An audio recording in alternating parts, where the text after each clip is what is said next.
Good morning. Mr. Mahesh Gupta, the man who himself is known in the marketing world for developing a very successful Indian brand, Kent.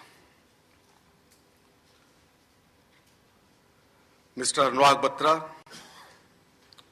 he is also well known in India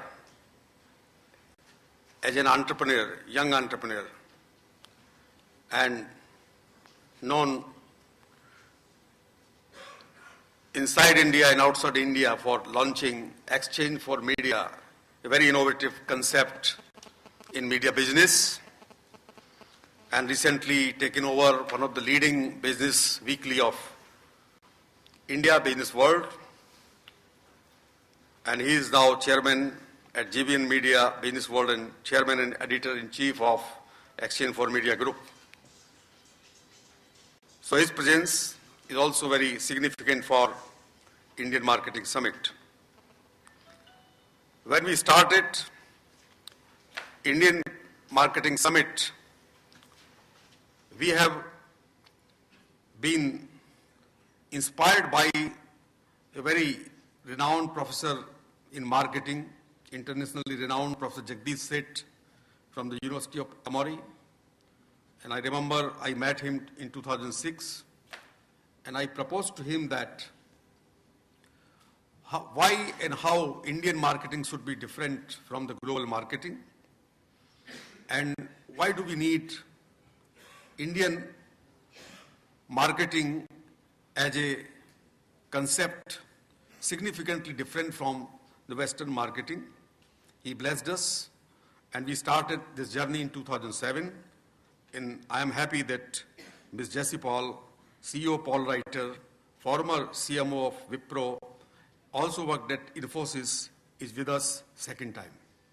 She is famous for her book, and I would suggest all the students, they should definitely look into her book, No Money Marketing. It is available in our library. So I'm very happy this inaugural session, we have three legendary figures who have contributed significantly giving shape to Indian marketing, Mr. Mahesh Gupta, Mr. Anurag Batra, and Ms. Jessie Paul. Let me request all of you to give a big applause to these three eminent persons.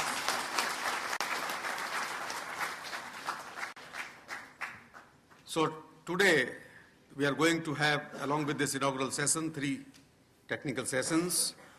And we have been told that the first session will be on how young India thinks, the Generation Y minds. Second technical session, media consumption habits of Indian youth, relevance of social media. And the third session, reaching the youth market, youth marketing strategies for building loyalty.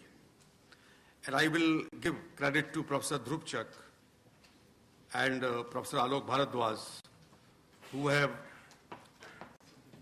designed this conference, who have forged this alliance with PSD, Chamber of Commerce, and they have executed the whole concept very well, beautifully.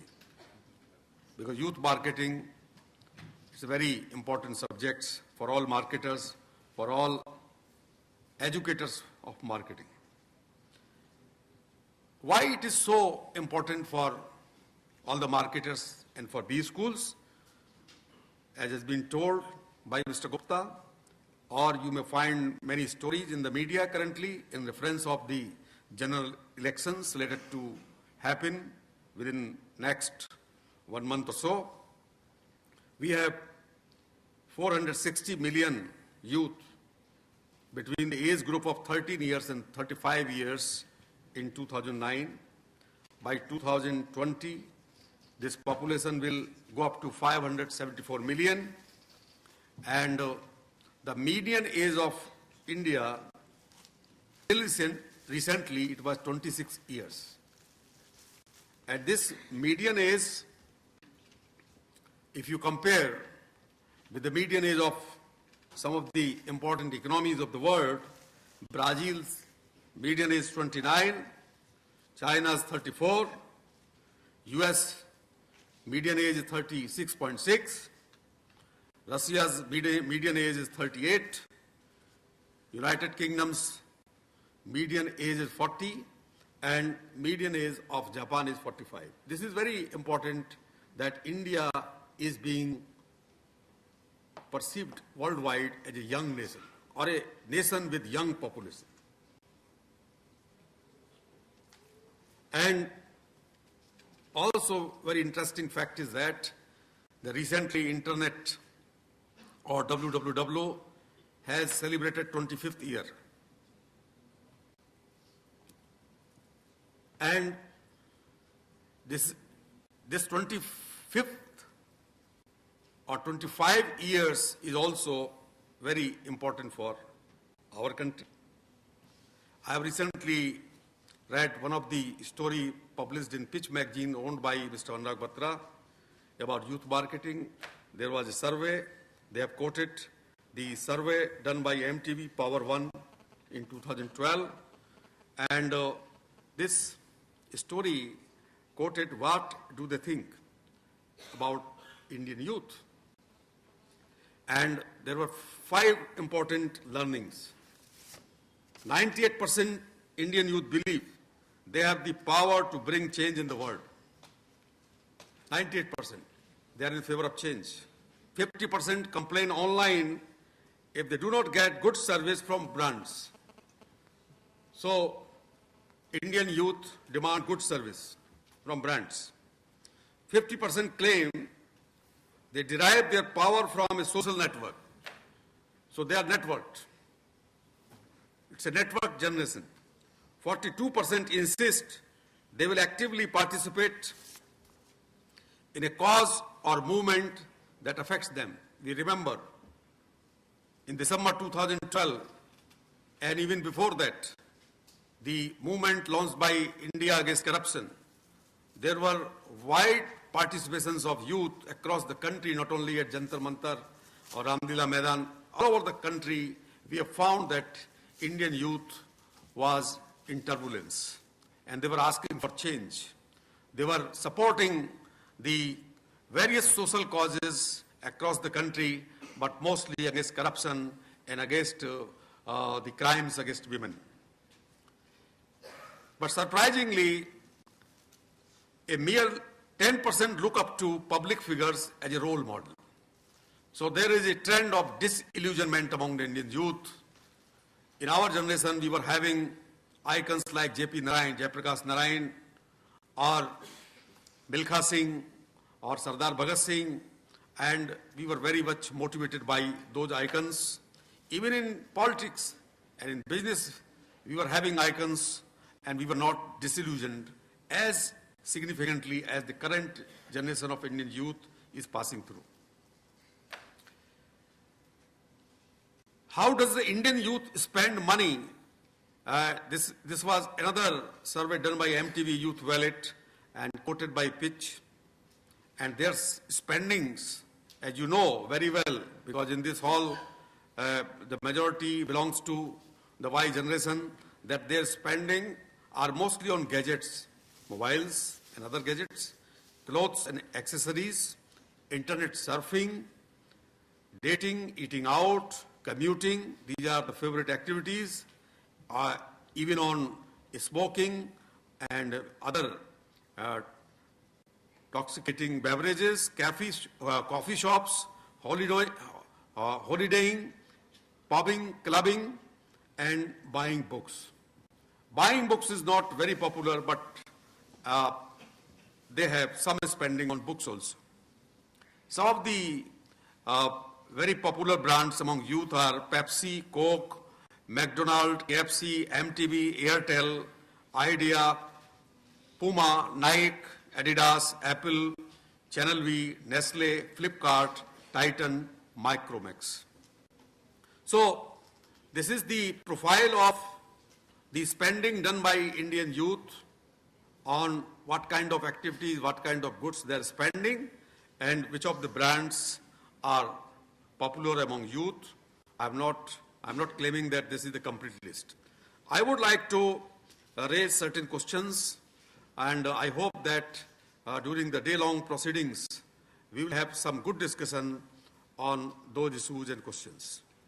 The first and foremost is whether Indian youth living in the metros, small cities and villages behave uniformly or differently. So when we will talk about Indian youth and their connect with the Indian brands, we have to find out whether Indian youth is a homogeneous category or they are heterogeneous. And the question can be whether the youth culture in India is homogeneous or heterogeneous. So the youth from South Delhi, how do they behave differently from youth of a village in Jharkhand, which is not having sufficient infrastructure, education, internet, and other facilities. My third question will be to what extent Indian youth culture is aligned with the global youth cultures. Because Indianness of Indian youth is a very important factor. So we would like to compare the global youth culture with Indian youth culture. And we can find that Indian youth, in its appearance, in its consumption behavior, may look very global, very modern, but in their beliefs, in their faith, they are very traditional. You might have seen young men in jeans, and they are at temples regularly, they are visiting temples. And they are participating so many religious rituals along with their family members. They are very traditional about the marriage. Most of the Indian youth, they follow whatever are the family customs, rituals, religious practices. And I am surprised many times that when some employees or some students, they seek leave. So I ask the usual question, why so many days leave for attending a marriage? And I always get an answer that the rituals are performed for several days. So Indian marriage cannot be performed in 1 day or 2 hours. It takes 3 days, 4 days, 5 days, depending upon the traditionality of the person and the family. Are Indian marketers and brands able to keep pace with the Indian youth and the evolving youth culture? So this is also a question that along with the evolution of the youth, their aspirations, their likings, whether the Indian brands are able to evolve themselves. I have noted a tendency among many companies from mass marketing to youth marketing.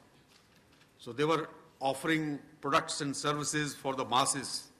Now some of the companies, they are developing and offering brands specifically catered to the needs and aspirations of the youth. My next question will be, do we marketers know what Indian youth want, and do we know the language of Indian youth? To what extent we are able to engage them online and on ground? Of course, online connectivity with the youth may not be possible in many tier 1, tier 2 and villages where the internet facility is not very good. And I would also like to ask, and this is a very important question, India as a nation has many republics, many nations inside. People are living at a time in several centuries. If we are living in metros in 21st century, then there are people, n number of Indians living in 18th, 19th, 19th and 20th century. So this is a phenomena, and in 2004 elections, one of the leading Indian party has selected a campaign signing India, and it was a fiasco. So now we realize that India is not always signing, at least not for every Indian. So at a time, we have signing India, aspiring India, and crying India. So my question will be, whether the aspirations and the consumption behavior of the Indian youth from shining India, means affluent sections of the society, from metro cities, from big cities, are similar to aspirations and consumption behavior of Indian youth from the aspiring India and crying India. So broadly, I would like to ask this question, that how the consumption patterns or the aspirations or the likings and dislikings of Indian youth from metro cities, from affluent sections of the society, differ with the aspirations, liking of the Indian youth from tier 2, tier 3 cities, and also from the villages of India, where there is hardly any good infrastructure for entertainment, for education, and for health. So these are the broad issues on which we are very hopeful that the 3 technical sessions will give very good insight, and there is a good amalgam of the speakers drawn from the industry, and there are some speakers from academia also. So this combination of the interface between academia and the industry will give Indian Marketing Summit a new direction, and we are hopeful that the theme of the 8th Indian Marketing Summit will establish a new trend about the studies of the youth marketing. Thank you.